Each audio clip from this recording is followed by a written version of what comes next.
the reincarnation of the Antec 900 in a more modern design, packed with fans, packed with space in terms of, well, you have loads of space at the back for cable management, which is quite obvious because you can compare other cases that are reviewed on this channel just by the size, and it doesn't fit in the screen. So today we're going to take a look at the Antec 900 in a specific way, because we're having here the Antec Threadripper AIO, and we're having their signature 2200 watts power supply, which is powering up the whole system.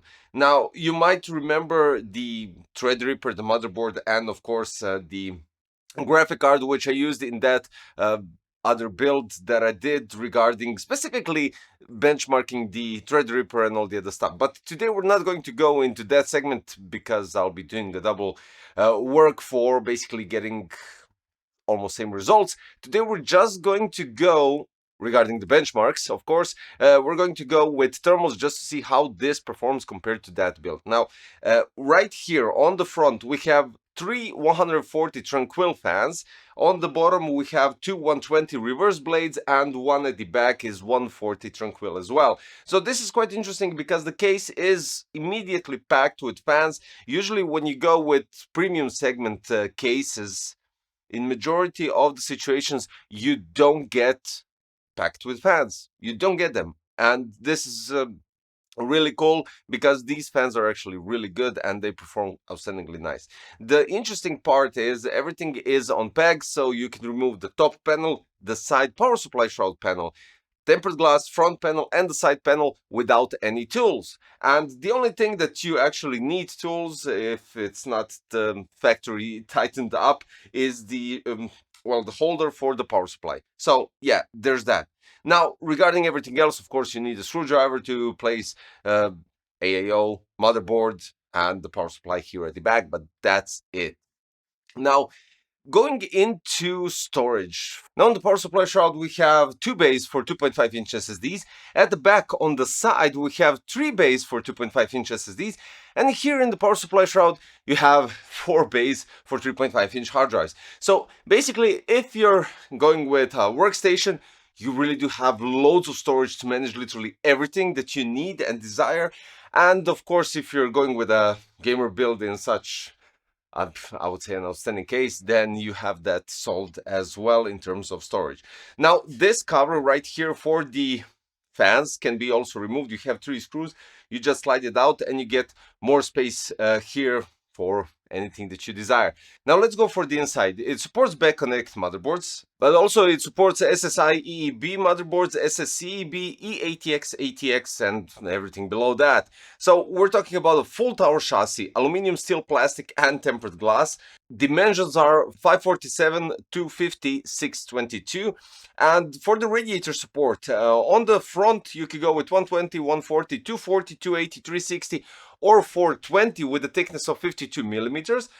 Top 120, 140, 240, 280, 360 with a maximum thickness of, again, 52 millimeters. Maximum GPU length 495 millimeters, 465 with front fans installed. Total GPU thickness plus the CPU cooler height is 190 millimeters, which is outstanding. And then we go with maximum GPU thickness, 160, where the cable is excluded. And for the maximum power supply size is 230, which cables are excluded. But if you side mount it, and this is why potentially you can remove this side panel, is a maximum of 170. For the fans, on the front, you can go with 3120, 3140, and listen to this, two 200 millimeter fans. And when we go at the front and check out how it's done, you basically have two rails that you can simply move to the according to the fans. So you have 120, 140, and 200 millimeters threads where you just remove these original fans and you can align everything with those bars, giving you an option to basically equipped with the case with additional and bigger fans. Top 2 140 or 3 120, power supply shroud 2 120, rear 1 120 or 1 140, and basically that's it. Everything else is the included fans. Now when we go and discuss something else, for what is this case designed for? So is designed for edge AI, workstation engineering, content creation, and high-end gaming. Without a doubt, this case can really pack loads of high-end components because we're having outstanding airflow. You have openings here on the side, both sides basically, and the backside steel panel also has the opening, and this is where the power supply shroud fans collect fresh air. The front also has a dust filter, top has a dust filter, bottom has a dust filter, and the only thing that doesn't have a dust filter is here at the back. It's really easy to actually do the cable management, even though in this scenario where I had such a long power supply, I did had some, well, it wasn't an issue. I just had to run the cable across the chassis at the back to plug in the 8-pin EPS for this motherboard. Now, everything else is really straightforward. You have loads of, I would say, cable canals at the top and on the side, and everything else comes with these extrusions, so you can use zip ties or Velcro ties if you desire to go with those. All fans are pre-connected, so you just need to connect one single fan PWM header to your motherboard and you're all good to go. Now, accessing the storage is really straightforward. For the 2.5-inch bay here, you have the access quite easy. You have thumb screws, you remove them, unlock the screws, you pop out the SSDs. The side SSD mounting mechanism is the same. And for the hard drives in the power supply shroud, it's also the same because it's made out of plastic. So you just press it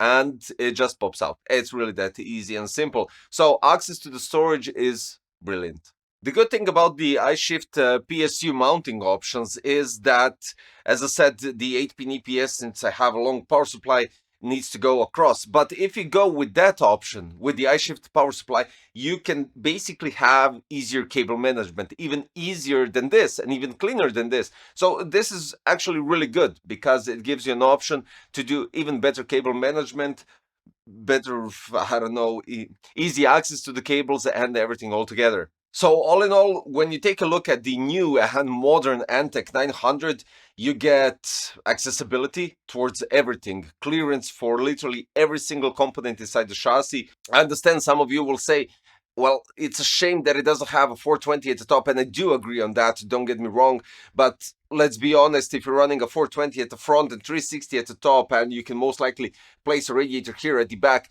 you're getting loads of cooling potential here even without the 420 at the top. So in that sense, I think that's still okay and still does the job perfectly fine. So the clearance is there, performance is there. Oh yeah, I didn't touch base with performance. So here we go with Antec 900 and the AMD Threadripper 9975WX. We're having AIDA 64 Extreme Edition. CPU goes up to 78 degrees, which is 1 degree lower than in my past benchmarks. Then we have clock speed by 20 Hz higher, so it's 5080 megahertz clock speed. And for the GPU is also quite good, even though, as I stated in that video, it's a blower card. We're having 1 degree lower, so it's 63 instead of 64. Now, moving forward, when we go with Cinebench R23, we're having 10 runs on average. And with all the thermals, we have 68 degrees, which is definitely lower. Clock speed is higher, which is quite obvious, 4973 megahertz clock speed. And then the result with lower thermals and higher clock speed, we get an outstanding score, which goes with 73,211. So basically, the Threadripper AIO does the job with cooling the Threadripper, but then again, it's not going to perform that good as if you don't have such a case, in sense of 3140 as an intake, 1140 as an exhaust, and additional 2120 as an intake here. But let's be honest, you have loads of space inside this chassis. The final finish is brilliant. I'm really digging the edges here on the case going throughout the whole chassis, and the space, the clearance, cable management, rerouting everything, storage, which is also important in the scenario when you decide to go with this chassis with workstation build. So yeah, guys, I think this is a great, and I would say it goes into that premium segment of Antec builds without a doubt, because I literally can't find any flaws or anything similar to that in sense of the final finish, coloring, or just the material. It's brilliant. So guys, yeah, this is Antec 900, and we have the Antec Threadripper AIO, as well as their new signature Platinum 2200 power supply, which, I mean, it can power up literally anything. So guys, the links are in the description. If you're interested in any of these products, you can check out the prices, availability, and everything all together. And if you're new to the channel, don't forget to subscribe, hit the like button, click the notification bell. My name is Ariel. I hope to see you next time. Bye bye.